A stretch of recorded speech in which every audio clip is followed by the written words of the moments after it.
doing what I do now, something that I'm passionate about. Every day I get up, I'm excited to go to work. I'm excited to work with my clients.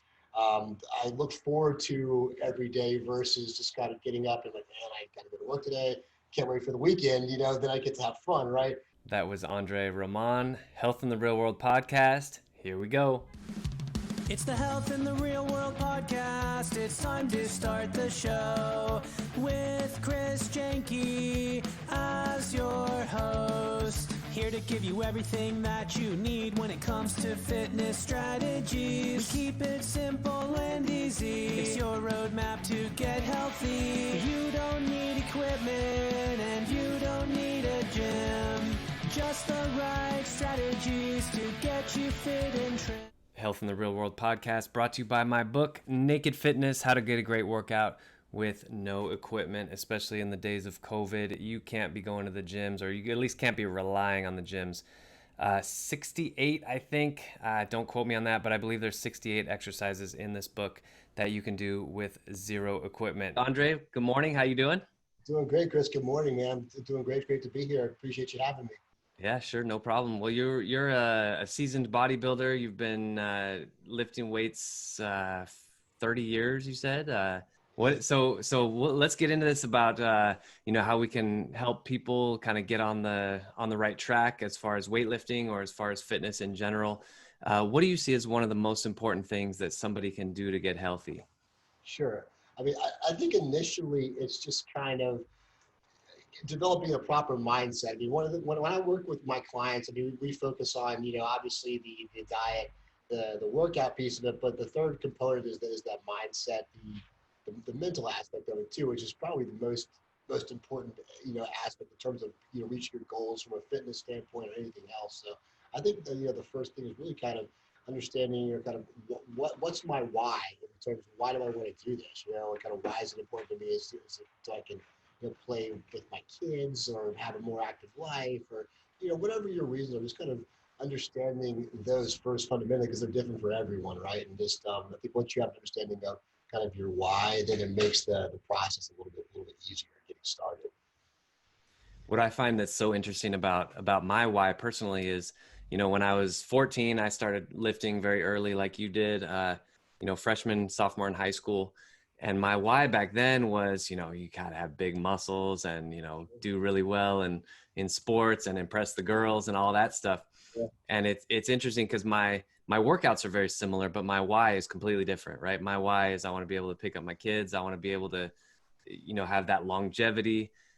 But that underlying why is still, I agree with you 100%. It's the driver, right? It always gets you going. Absolutely. And it's true. It's funny because it does change over time too, just like yourself, kind of very similar, 14, 15, working out for sports and, want to impress the girls. You get older and your priorities change a little bit. You're doing the same things, but for different reasons. And so, yeah, I totally get that.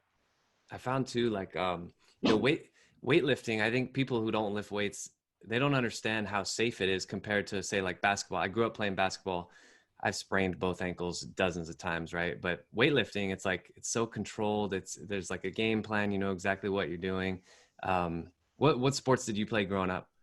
So I was an athlete, my whole life. I loved all sports. So I played football, I played Yeah, soccer, I played a little bit of basketball, a little bit of baseball. I swam on the swim team in the summer. oh, that's Two cool. tried a little bit of wrestling.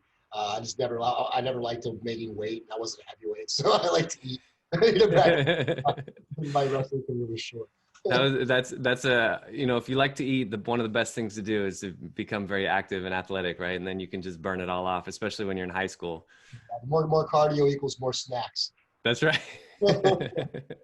That's right. That's right. But that's great. You're like me, similar to me, where, you took your passion and turned it into your profession. And it's just like, it's great living this life and helping people, achieve their goals and figure stuff out for themselves. It's awesome. That's cool.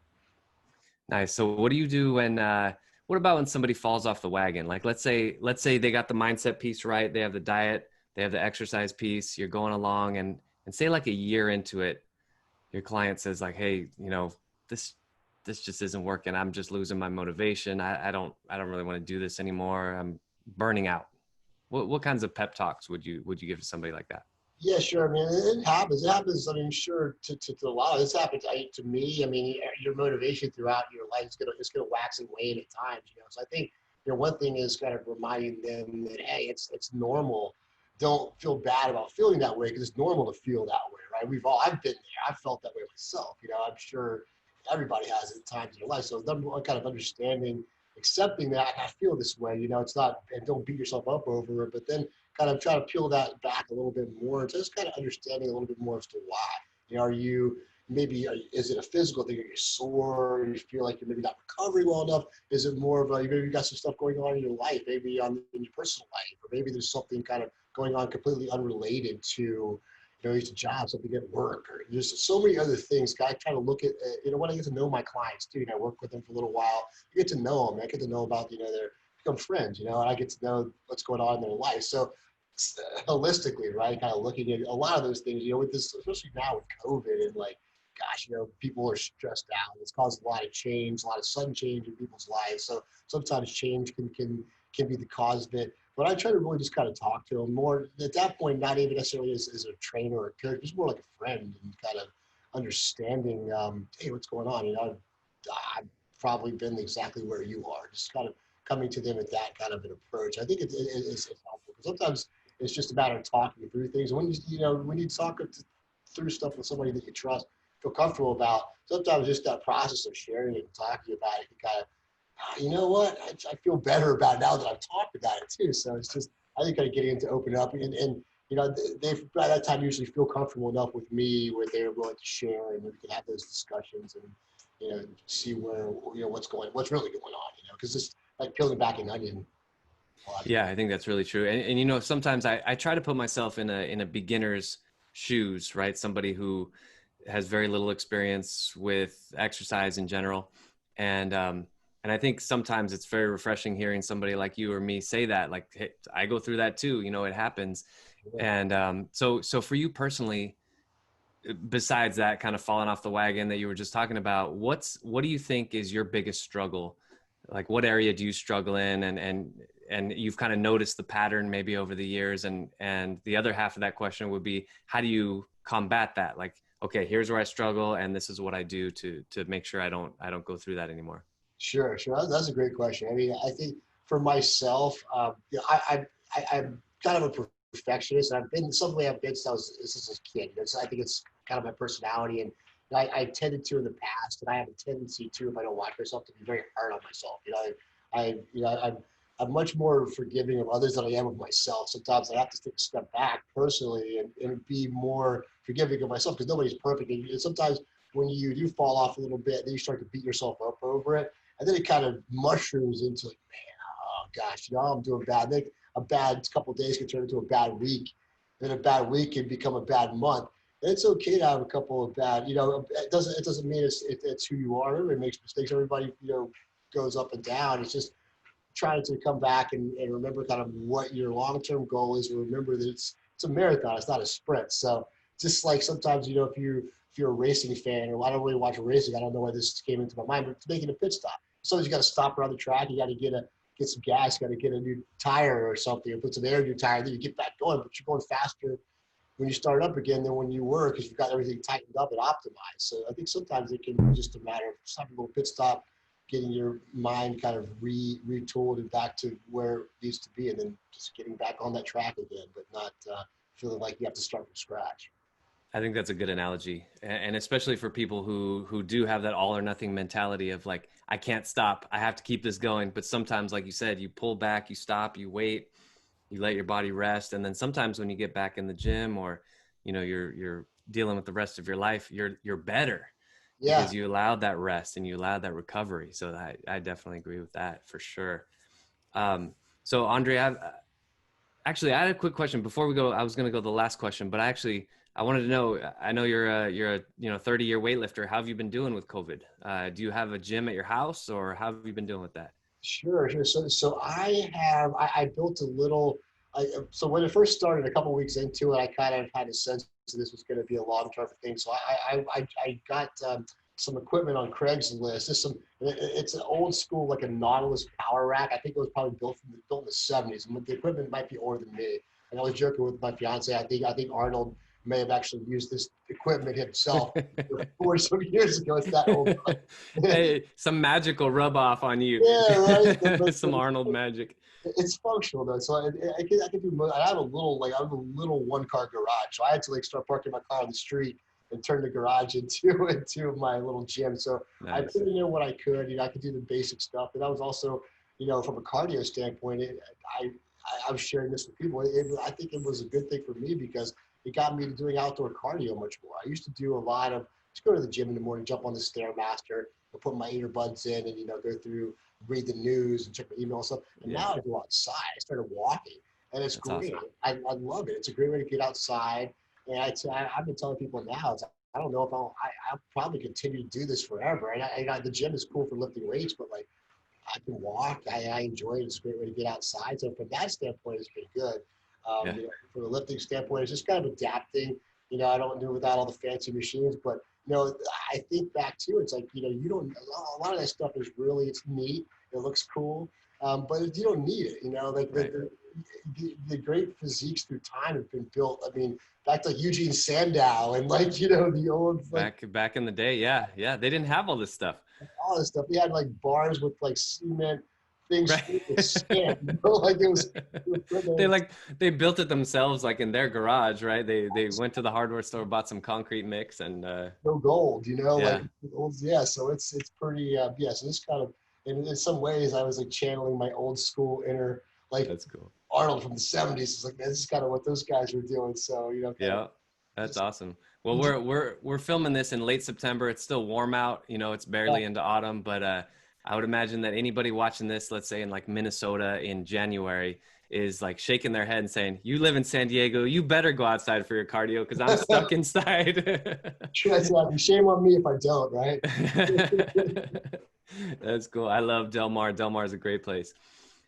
Okay, so we're getting close to the end, but before you go, I'd like to invite you to this hypothetical commencement. So you are the commencement speaker at a graduation at a university, and you're giving your talk to these graduates. These graduates are about to embark on their lives, and so more big picture.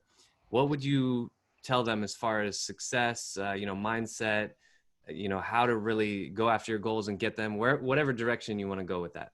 That's awesome. I love that question. I love it. I mean, it's funny that I was actually talking with my fiance a little bit about this for some reason earlier this morning. And in terms of like, young students about to graduate, set forth, conquer the world, go out and conquer young people, right? I would say first thing, it's understand where's your passion, and understand who you are. Because a lot of us, I'm sure, like me, grow up and you have a lot of expectations from people, your family and your friends and your parents, and people usually with good intentions. Obviously, they care about you, they love you, they want to see what they think is going to be a good life for you. They try to push you into certain avenues, certain career paths, certain areas of study. And it's good to listen. You don't want to be hard-headed and ignore people, but again, you want to also take time to understand what's important to you. What do you love to do? Maybe your parents want you to go to medical school, but maybe, hey, I'm an artist, or I want to do this, or I'm an engineer, I have a different mind. Maybe I want to work as a software person and build computer programs. Whatever it is that you want to do, you got to understand that like chasing your passion, I think, is where you're going to ultimately be successful. You can try to live someone else's truth and try to, you can probably do okay. I think I'm somewhat of a decent example of this. I'm kind of talking from experience. I had a long corporate career. I did fairly well, but I was never going to excel and be my fullest potential in that world because this wasn't what I wanted to do. It wasn't my passion, and I was good enough at it. I did a fairly good job. I got along well with my colleagues. I made a lot of good friends, but I wasn't living my truth and doing what I do now, something that I'm passionate about. Every day I get up, I'm excited to go to work. I'm excited to work with my clients. I look forward to every day versus just kind of getting up and like, man, I got to go to work today.